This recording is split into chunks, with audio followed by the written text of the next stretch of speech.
Well, Halloween is a time for candy and costumes and, I guess, spiders. This guy's really in my bubble. He's all up on it. But this time of year, many people also talk about ghosts and spirits. Well, do you believe in them? Many people do, others are skeptical, and then there are those who don't believe a word of it. Now, everyone is certainly entitled to their own opinion, and I recently spent the afternoon with a team of paranormal investigators as they went into a home in Kent County, and you might be surprised at what they found. Hollywood has certainly given us our fair share of those paranormal moments. You know, the ones that make us afraid to go into a dark room or leave us cringing on the edge of our seat. They're here. And while much of it is over-dramatized for the big screen, there are many who believe it happens in real life. It's more common, and now that they have it on TV quite often, people back in the day just wouldn't talk about it. They'd have their experiences. They didn't want to share it with anybody because then you were considered crazy. So now they have where people are coming in and they're saying, I want to talk about my story. Darlene Link is the co-founder of the Society of Paranormal Research and Education, known as SPREE. She and her team do a great deal of work in both Delaware and Maryland, going into homes, businesses, or historical sites, trying to determine if a spirit has set up shop inside. Our team is a group of paranormal investigators. A lot of times we will have clients that in most cases come to us, and they can be dealing with something unusual in their home. They may be in a hotel, they may be in their car, they just don't feel comfortable going in their house, so they'll give us a call. Matt Tierney is also a co-founder of the group. We're kind of following it with the rest of the world because America didn't really believe in any of this, unlike the rest of the world, until probably like 10 years ago. I was a skeptic for many years, and I love science. But I had my own personal experience when I went into a bathroom and I had fingers run through my hair. And I was the only person in that bathroom, and that just put me from one side of the fence to the other side of the fence. And now here she is, looking into claims of the paranormal, which Darlene says can be anything from feeling the presence of someone or something in a room with you, to loud noises, even voices. She explains that spirits are made up of energy, and anytime an energy is stirred up or messed with, it can bring about the unexpected. Doesn't mean somebody perished in that home. It doesn't mean that it has to be an old home to be able to have paranormal activity. It could be just from the grounds. There's a lot of Indians that were in the area, a lot of battles and things that could have left some kind of an imprint in that space, and they're just experiencing that. Which is the case for the couple who live in this home in Kent County. Darlene and Matt say the couple was noticing figures inside, loud noises, and disturbances. They would hear some voices in the hallway towards the master bedroom. They said they would see it like a shadow person, which is like a dark humanoid-shaped figure that would be going up and down the hallway. The husband, he actually had an experience when he was in the garage, and he's a mechanic. And he was in the garage just using typical mechanical tools, you know, wrenches and so forth, and nothing electronical, no electronical devices were on, and he turned around to work on the car, and there was a fog that was up to his hips, and it was pretty thick, and so he checked other pieces of equipment that could possibly, you know, the refrigerator or his generator. Nothing was on, nothing was even plugged in except for the refrigerator. So he opened up the door to let the fog out. Was all of this just a coincidence, or was there an explanation? Darlene, Matt, and the rest of the team came in to find out. Using various equipment, they're able to get a sense of what areas to focus on. Much of it is based on difference in temperature and the concentration of energy. There's also a great deal of research that goes into it all in order to help connect the dots. And this property has a story of its own. It has been investigated at least 4 times that we know of. And in that 4 times, the people still didn't have all the answers.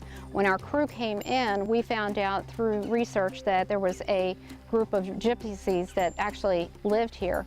And the gypsies were forced off of the property. When they were forced off the property, a lot of times they'll curse the property. During their investigation, these pictures were taken. Darlene says it shows that something besides the homeowners is in this house. So explain to me what exactly is in this picture here. Okay, on this porch part here, you see two faces that are actually illuminating on the outside of the screen, which also on the inside of the photograph, you can see inside the porch there is a door that is a glass door, and you can see an apparition that is standing there because that door was completely shut during the photograph. But there's a hand that's coming out through the glass and attaching to the handle on the other side. So the big question, how do you get rid of them? Matt says in this case, a demonic spirit is in control. Don't get me wrong, I'm not saying the devil was in the house. I don't want people to confuse that. I mean, demonic spirits come in different ranks like the military. You got your privates, sergeants, lieutenants, all the way up to generals, and you got the president, the whole 9 yards. And it wasn't like here was going to be something like you see in the movies, you know, nothing like that. But it would be a lower level demonic spirit that would be causing the problems. Matt explains that to rid a home of spirits, they often take a Christian method. That they can wordily remove, in the name of Jesus Christ, all evil entities. A blessing will be carried out in hopes of getting the spirit or entity out of the home. The key is to start very basic and go from there, depending on what type of spirit you're dealing with. There's actually a range of things that could be happening. Sometimes it is an entity that lived in the home and they claim that as their home and they don't want anybody there, so they're pretty much going to do anything that they can to try to force them out. Darlene says if you do think something paranormal is going on in your home, have it checked out. And if the unexplained leaves you skeptical, don't worry, it's only human nature. Well, our motto is you don't have to be afraid. It's being afraid of the unknown.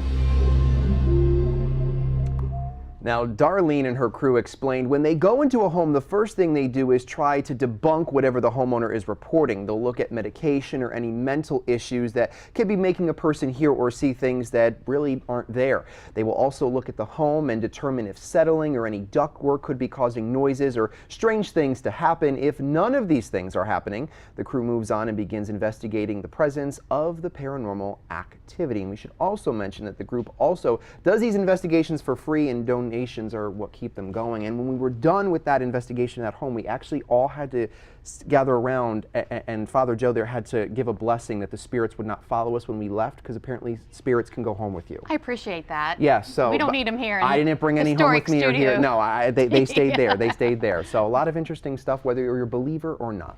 Well, something else that can be scary, decorative contact lenses and the damage they can cause. Find out why doctors want you to think twice before you buy them. And we can't forget about our pets, from doorbells and decorations to candy and candles, how to keep our furry friends safe this Halloween.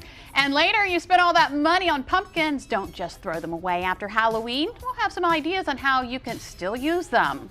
But first, we've teamed up with Sussex County Federal Credit Union to help you make better sense of your money. Here's Deb with this week's tip. On behalf of Sussex County Federal Credit Union, I'm Debbie Jewell with this week's Dollars and Cents tip.